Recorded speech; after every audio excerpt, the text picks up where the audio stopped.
and welcome to the Giving Voice to Depression podcast, produced in partnership with the A.B. Korkor Foundation for Mental Health.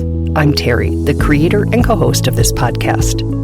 I've lived with depression most of my life, and I know how easy it can be to feel all alone in the experience.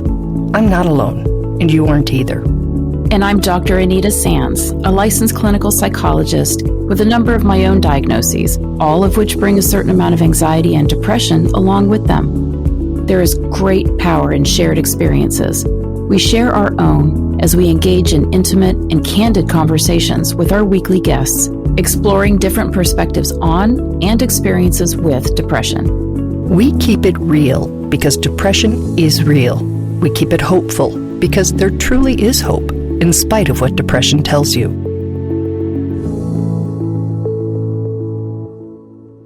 Hi, Terry. Hello, Anita.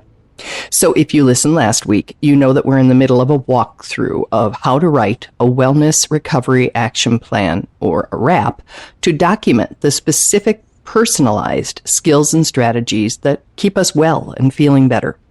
Our focus is depression and mental health, of course, but the plan works for all kinds of chronic conditions. Mm-hmm. The form we're using is available online for free. We have also linked to it with the show notes. It is an adaptation at getselfhelp.co.uk, and that's a site that provides cognitive behavior therapy, or CBT, resources.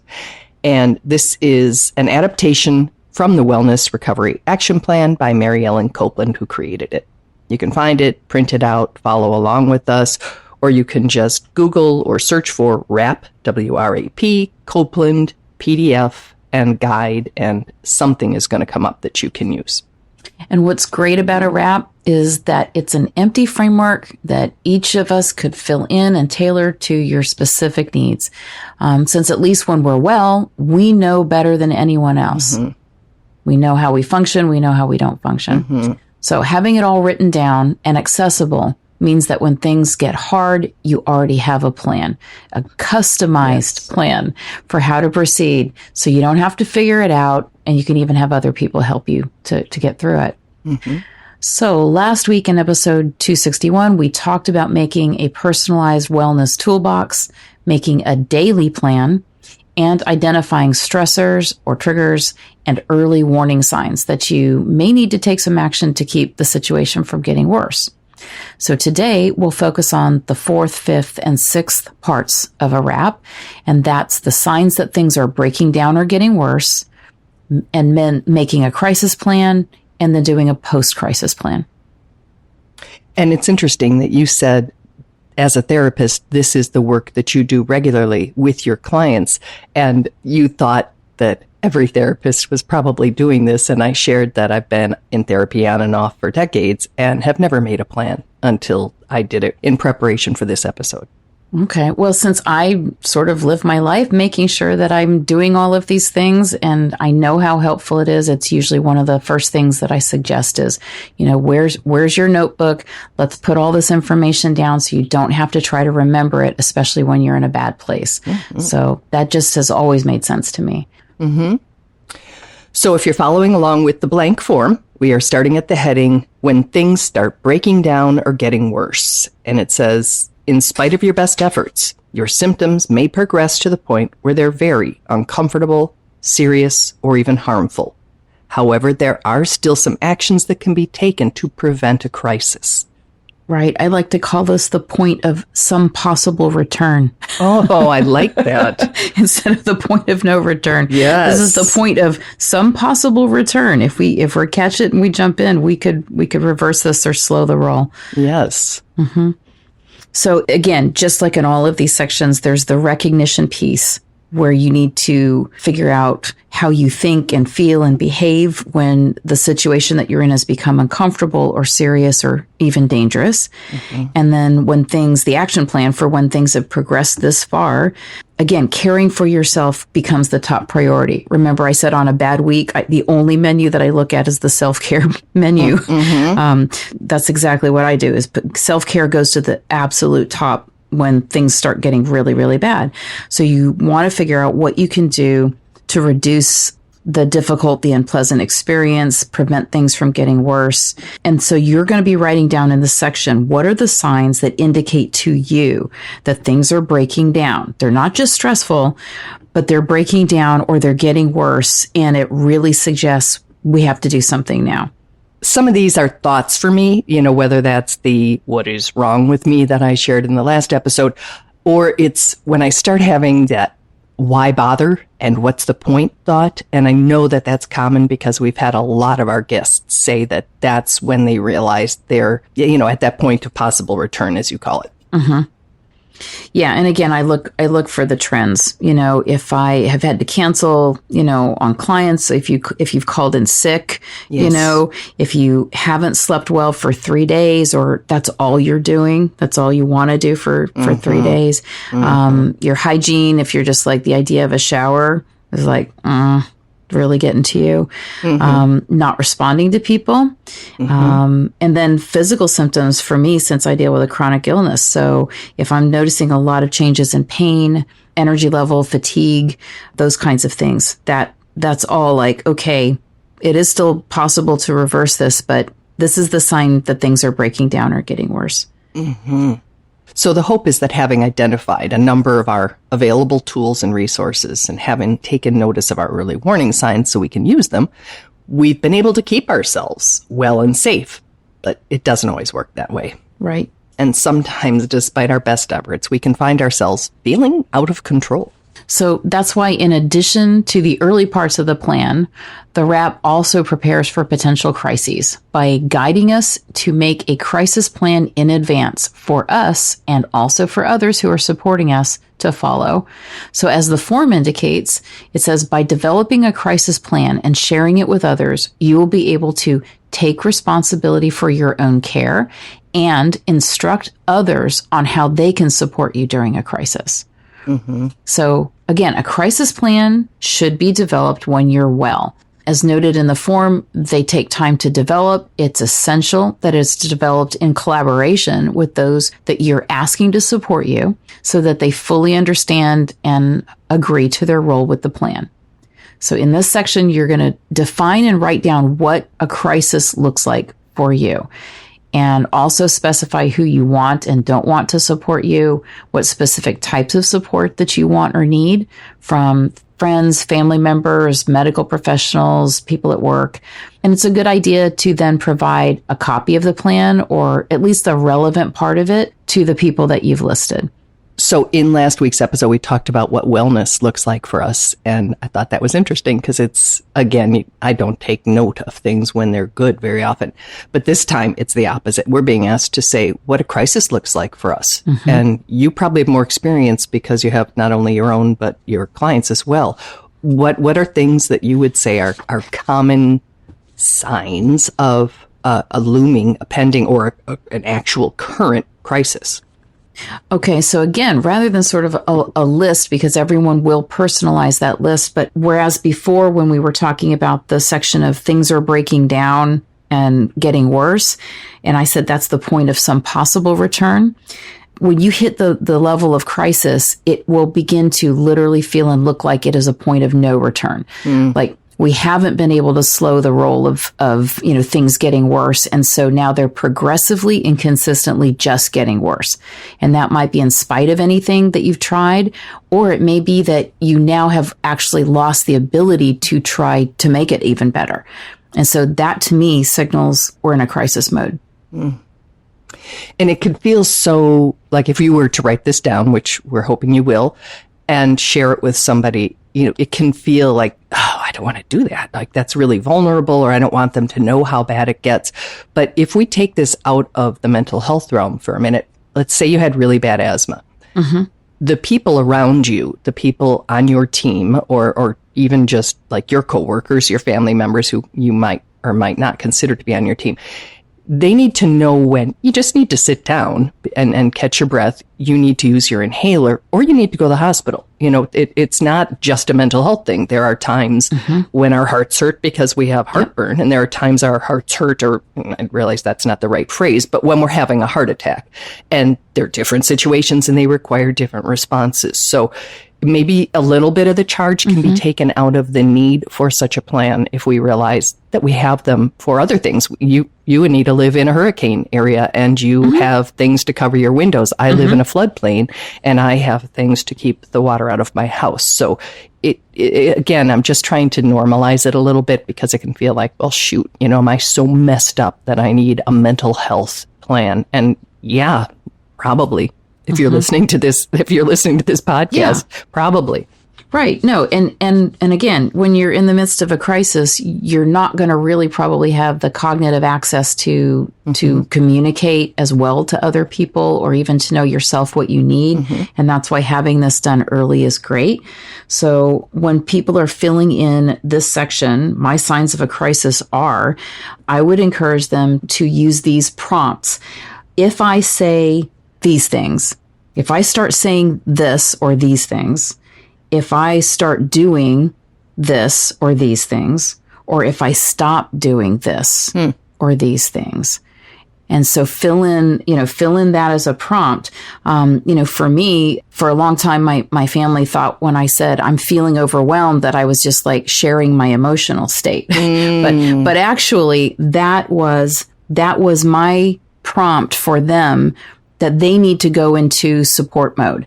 So if I say I'm feeling overwhelmed, I don't share that casually. That is actually the very first thing that I'm going to say that actually clues in the people closest to me to know I'm going to need you to start stepping up and helping me figure out what to do. So for my family and my friends now, if I say I'm feeling overwhelmed, that's not just a statement. That's we could have a crisis going on here. What do you need from me? How can I help? Or if we predetermine things that you could do, like I'm off duty for even thinking about nutrition this week. Other people need to step up on that one. It's a great shorthand. And that's what this crisis plan can be, is the shorthand both for yourself and other people that, okay, we're in a place where people need to act and behave and do things differently now. And I want to point out that you're saying I'm feeling overwhelmed is sort of typical of your gentle nature. Yes. Not everybody is like that. No. And in one of my support fails that I've only recently realized, having someone I was in a relationship with scream at me, just leave me alone, get the hell out of here. I took incredibly personally. And I, had that immediate response. Oh, I will leave you. Oh, I will leave you so alone. I will get the hell out of here. Had I recognized it as this man was really hurting, and I could have said, I will give you the space you need. But you're not alone. Right. And I'm not actually going away forever. I'm X minutes away. I will be in touch by text. So there's perfect, because you don't damage the connection. You didn't take it personally. But on that person's crisis plan, it should be, if I tell you to get the hell away from me and leave me alone, that's a sign that I'm in a crisis. Exactly. Because when else would I say that? Exactly. So and that's a great example. So then we want to list who we would like contacted in a crisis situation. That's their name, their relationship to you, and how do you get a hold of them, their phone number, email, whatever it's going to be. The RAP calls those our supporters. Given that many of us do not know our friends' phone numbers anymore, let alone our therapists or our doctors, since they just come up in our phones, having them written down is really important. Yes, and there's also space in the plan to specify the kind of support that you'd like from each person, which could be anything from, taking care of your children or your pets, staying with you or helping you with transportation or set up for healthcare appointments, calling other people on the list so that, again, you don't have to do more than you're capable of in the moment.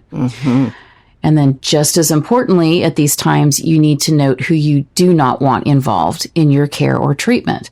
And that could be because of past experience, or just it would not be helpful or beneficial for you to, for example, have anybody, maybe who you work with, involved in what's going on. You want to keep that private. So having it all written down allows you to maintain some control and hopefully trust that your supporters will follow that plan. And so even in a time of crisis, things will happen the way that you would like to see them unfold, at least to the best of everyone's ability. Which is one way to keep control in what can be a very, very out of control time. Yes. And, so this, again, is actually a plan by you, for you. And it's kind of important to remember that because it can seem just like something you wish you didn't have to do. When you're making that list of your supporters, that's to include medical professionals who might be on your care team, your primary care physician, therapist, psychiatrist, care coordinator, whoever those people are. And it's good to make note of the medications and the dosages that you are currently taking. And just like the supporters, the people you do and do not want involved, this is also a place to write down the meds that you do not want or have had trouble with in the past or for whatever reason would like to avoid if possible, just to have that noted. Yep. Okay.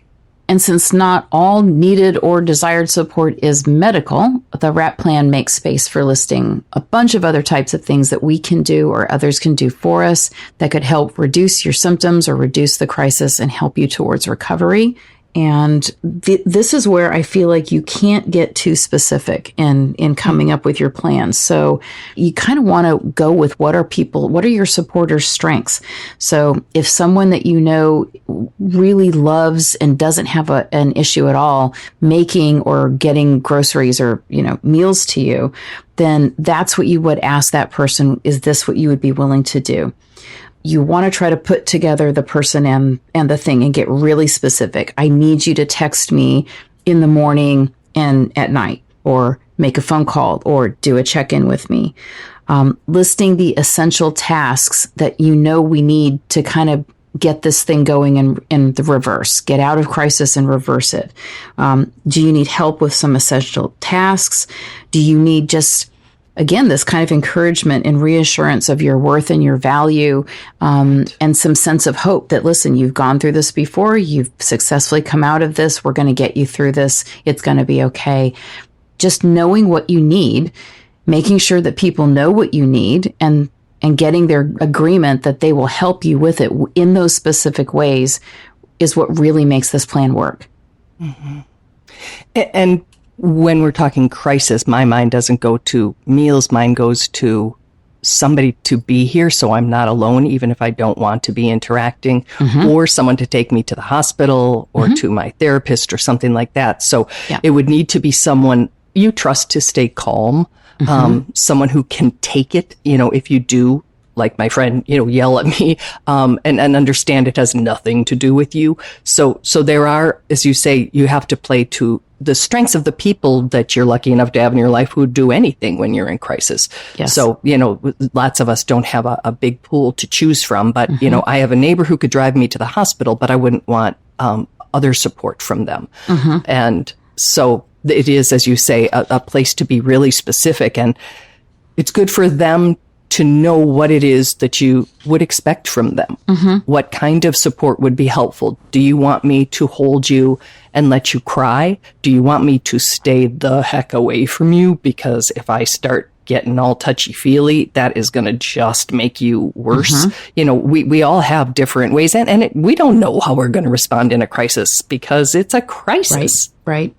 Yeah. And, asking your supporters beforehand, would you be okay with this if I needed this, if I were in a crisis? And I said, can you do this? And they're fine with it. Ask one of your other supporters, if you've got more than one, ask the other one, would they be willing to be a backup? Oh, nice. So that you have more than one option. Because I have seen it work where, we developed a plan, and if we don't have more than one person and that person's going through a crisis themselves, or they're unavailable, or, they're out of town, like here's this incredibly, best laid plan, and it's going nowhere now. So for every task or thing that you need done, have your primary person, and then, get their commitment. Yes, I'll do that. And then have your secondary person say, now I know you said that you're willing to do this. If my person who I've got on this detail can't do it, would you be willing to be a backup? And that way they know if you're asking them to do more than one thing, or you're asking them to do something that you normally don't, it's because I had a plan in place and that one fell apart, but here's my plan B. You're my plan B. Would you be willing to be that? Yeah, we need as many nets as we can have at that point, right? Yes. Yes. And again, building it into the plan means you don't have to think in the middle of a crisis, my plan is falling apart, because what's your brain going to tell you then? It's hopeless. It'll just escalate the crisis as opposed to help you feel like, okay, I can manage this. I can figure something out. You shouldn't have to be trying to figure out what to do in the crisis when you're in the crisis.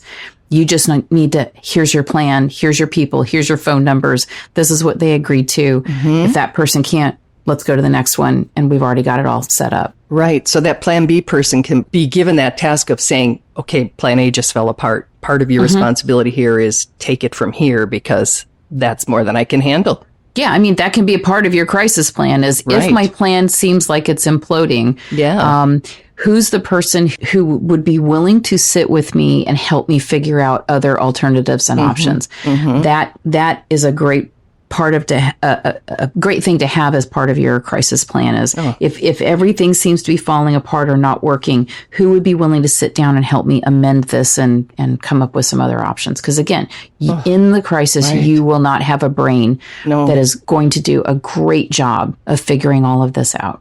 No, I'm thinking of how desperate you would feel at that moment if you were already at the point of crisis, and then the people who were supposed to help weren't there, and you thought, well, of course they're not. They're not there because they don't care, because I'm not worth caring. That is just... It gives depression. It certainly gives depression and negative thought processes all the data that it needs to then really run away with it and worsen the situation. So yeah, just saying, okay, nothing actually... We've got this great plan, but just like most plans, none of them usually work completely perfectly, and that's okay. But yeah, a backup plan is, hey, my plan's falling apart and I really need help figuring out what to do next. Get somebody to say, I would be willing to help you do that. That would be so nice.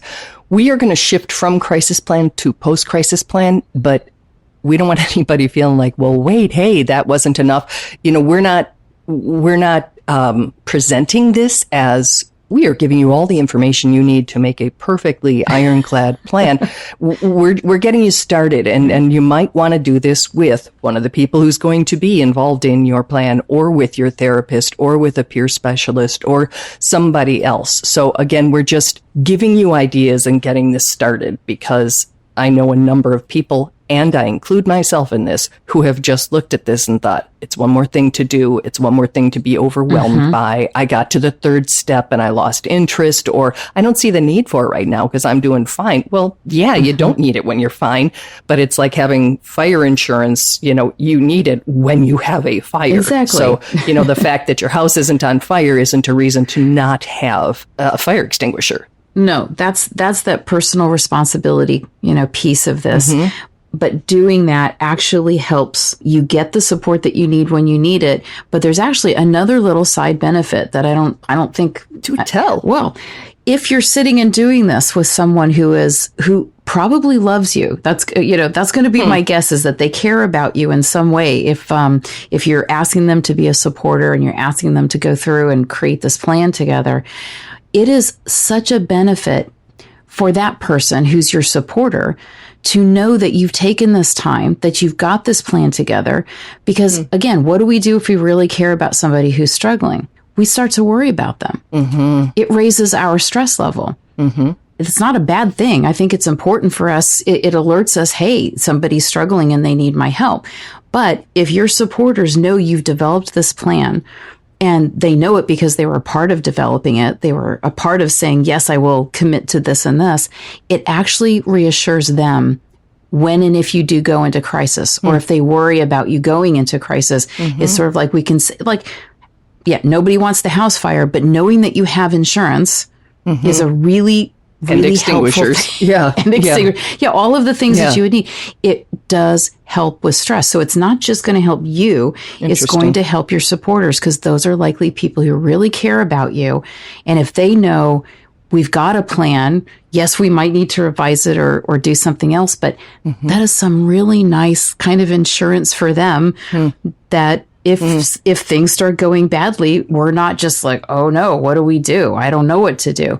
It's like, we do know what to do. We do have a plan. You do actually have a role that you agreed to play. And it just kind of calms everybody down. And I think it's a positive for everybody. Agreed. And when you say we do know, that's that agency. We do know. We're us. We have more information than anybody else on the planet.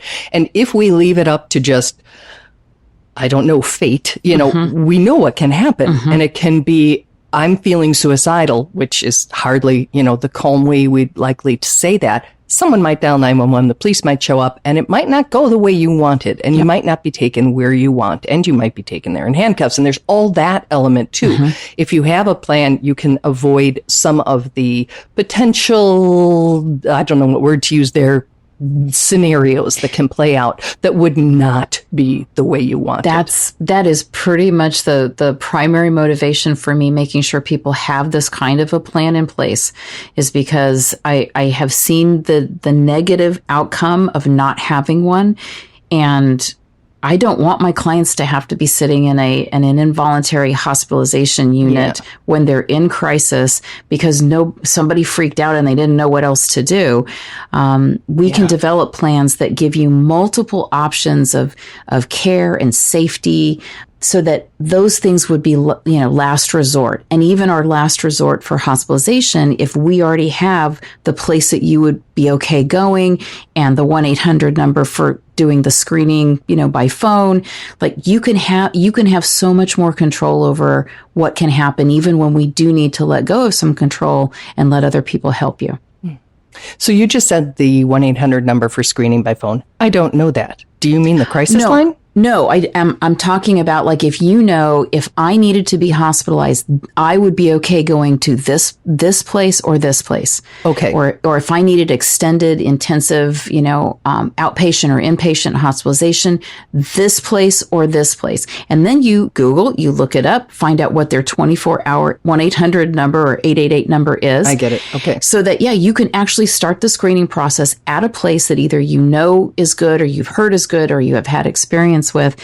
And then you just took control over, okay, I know I need that level of help, but I'm going to be voluntarily contacting them and setting up that screening and getting in. And you can even check to see which place you would want to go and do they take your insurance. You can do all of this stuff at a time when you're well and not have to be thinking, oh my gosh, I need a place to stay to be safe, but I don't know what's in my insurance. I don't know if it's good. When you're well, you've got the time to get that information, and that becomes a part of the crisis plan. Okay, good points.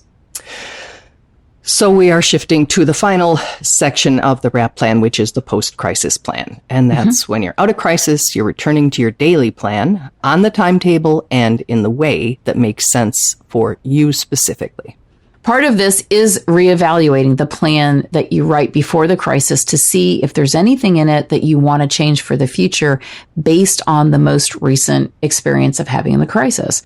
So here's where you list the positive changes that indicate to your supporters you're in control of things again and that you no longer need to use the crisis plan, while also making space for listing support that you may still want or need while coming out of the crisis period. So I think that's important because somebody has to know, like, when can I stop worrying? When can I stop being, your crisis supporter? But we also don't want to be like, okay, thanks, bye. It's like, but still check in on me. Or when you brought up meals, I'd love to have a couple in my freezer because being in a crisis, that is put everything else, every other adjective out of the realm for the second. It's exhausting. And when you come out of it, you are spent. And, it would still be nice. You're still in recovery. You're still in recovery. Just because you're out of crisis. Absolutely. Yeah, you're taking first steps out of it. So absolutely. Yeah. So I even sort of have a little rule of thumb that I'll ask people to consider. Because remember, we want to communicate to our supporters that we're in crisis by saying things like, if I'm saying this, if I'm doing this, if I'm not doing these things, that's I'm in crisis. So you want to look at, again, what would be the opposite? If I start saying this instead of this, if I start doing this instead of that, if I stop doing this, because doing this indicates I'm in crisis. So when I'm able to stop doing that, that can help. And, again, for those early warning signs in crisis where I said, we've got the 3-day data point is a trend kind of rule of thumb. For me, we want to lengthen that so that we don't want to say, well, this person's had a couple of days and they're saying these positive things and they're doing these positive things. I usually say, look, make it a 6-day or more trend of having to see those positives before your supporters start kind of taking that step back or questioning if we're out of crisis. Because sometimes what can happen when you're in crisis is, as you know, you can just get to a place of hopelessness and switch into, oh, everything's fine. We start pushing people away. You kind of get a sense maybe this could lead to hospitalization and I don't want that. So everybody sort of knows the things that they need to say that would maybe get people not worrying about them, but it isn't real. So I tell supporters and actually write it into this plan, your supporters need to see the positive stuff happening for a lot longer than the amount of time it took to communicate that you were in crisis. So don't step back as a supporter, or maybe that you write that into your plan of, even if I look like I'm doing pretty well, I would like a check-in once a week for a month or two. Just to make sure that I am trending in that upward direction of recovery and not getting stuck or stagnant. Because if you start feeling like you're stuck, again, a person who's depressed is going to start thinking, I'm a downer, I'm going to overburden or burn out my supporters, and then you just stop asking for the help that you need. So again, we want to prevent that by making it really clear to supporters, what are the signs of actual improvement, not fake or, that kind of like, I'm fine. Get off my back improvement. Yeah. Exactly. Yeah. Yeah. So that can be written into the plan too, of look, I may look like I'm doing a lot better, just because I got some reassurance and, people were coming to my support. But if everybody goes, oh, well, this person seems to be doing better, and then backs off immediately. Again, you're just in the early stages of trying to recover from a crisis. So you still probably need a lot more support than you think you need and that you probably want to ask for. Okay, so we know this episode and last week's were longer than usual, but this is important because this is one of the ways that we can protect ourselves. And it also makes it so clear on how others, when we're always saying, help us out, step in, we can't do this alone. We make it clear how. And that is going to be a lot better than having someone guess, because God forbid, you're near a crisis and somebody says, come to my Zumba class. That is not the time for that. And I probably won't include that. I'm just going to shift and read this now. Okay, before we close, I want to read what we considered an important note from RAP at this point in the plan. It says, there may be times that even with yours and others' best efforts, you still experience a crisis. This is not the end of the world, nor does it mean that you will not recover. Recovery is a process, and it's ongoing. You can start again at any time and after any difficult experience, no matter how bad. However, it may be very helpful to reflect and think about what has happened to help you learn from it. Some people feel this is good to do alone. However, many of us are greatly helped by having someone we trust to turn to talk it over together, and to get their thoughts about what happened too, because we only saw the experience from our own perspective. Yeah. And again, after a crisis, you may feel really, really worn out. So you choose the time when you're ready, such as when you feel like you have more energy and ability to think about this and work with a supporter to try and make sense of what happened, get their input as well. You talk and think through what happened. You compare it with the RAP that you've written so far, and then you can make the adjustments. You can write a better RAP for the next crisis. That you hopefully never have. Yeah. Yeah. And then we should talk about where you keep it. You want it to be somewhere that you can access it. You want it to be clearly marked if someone else needs to access it, and make sure that the people who are a part of your plan have at least the part of the written plan that applies to them. If you're expecting someone to make phone calls to your, say medical professionals, they're going to need to have those numbers and not come to you for them at that time. Right. And just like we're lowering expectations to match reality for ourselves, if we're entering a crisis, we can do the same thing for our supporters. Have this on your computer, on your phone, in the notes section or something, so that you can list as part of your plan, send them the crisis plan. I can't tell you how many supporters want to help, but you came up with this plan maybe weeks, months, years before the crisis. And how many people are going to lay their hands on your crisis plan that you gave to them at that time? So part of the crisis plan is get people up to speed that as we're heading into crisis, here's the plan. Make sure that it's easily accessible to you. And then we get it off to that person again so they can review it. And they've got all the information, the phone numbers, everything that they agreed to. Because sometimes if it's been, weeks, months, or years, somebody who committed to something can no longer do that. And that's when we got to start doing some revision on the fly. And I keep thinking that if I was going to support somebody in a crisis, I would want the opportunity to support them when those early warning signs are coming up and to have someone say to me or for me to be able to say to someone, you know what, I'm slipping. I'm getting some of my early warning signs, but I'm not at a point yet where I need to involve someone in keeping me from sliding down. But if a week or two from now, I've kept up this trend, then I would like to be able to say to somebody, hey, I'm not in crisis, but I'm closer than I want to be, Yes. And now is when I would like you to step in, because I like to, as I say, define my own rock bottom, right? I don't actually want to get into crisis before I contact somebody and say, I could use some help. I might need a break. I might need physically to be in a different place. I might need a couple of days off. I might need all kinds of things. And it'd be good to alert the people who are going to be supporting you or you as a supporter before the crisis.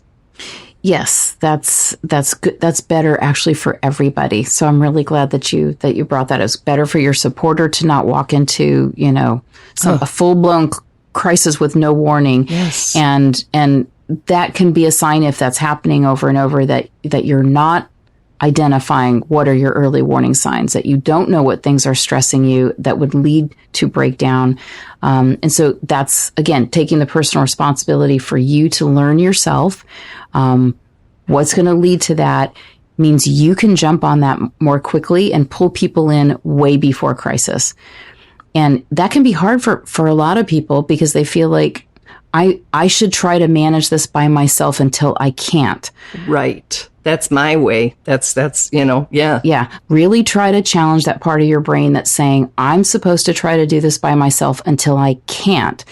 And we want to change that to, I want to try to do this by myself until I begin to see these early warning signs that suggest that I might not be able to at some point. Okay. That's when you actually pull in your supporters. Not at crisis. We might need to pull them in at crisis, but if we could prevent the crisis with that support, that's the goal. That's the ideal. That's what we really want to see. Thank you.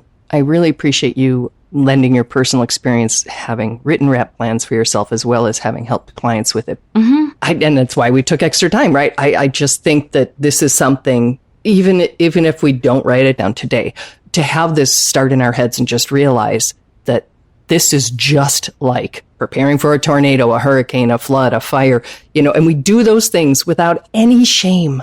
And we have to do this for ourselves the same way. Again, depression's going to challenge you and make you think nobody cares, but filling out these RAP plans with a friend, a family member, neighbor, whoever it is that is like going to be one of your supporters really begins to help you see that people actually really do want to help. They really do. Nice. Thank you. And we will be back next week with a shorter and more traditional episode. But please let us know your thoughts about if this is helpful to you. And you can always do that on our website, givingvoicetodepression.com. And there's a little red record widget that you can just tap and record us a message.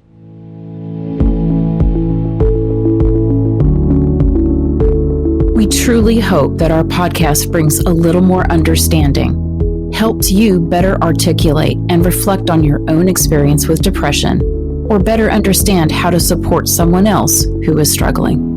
If this episode has been of comfort or value to you, know that there are hundreds of others like it in our archive, which you can easily find at our website, givingvoicetodepression.com. And remember, if you're struggling, speak up, even if it's hard. If someone else is struggling, take the time to listen.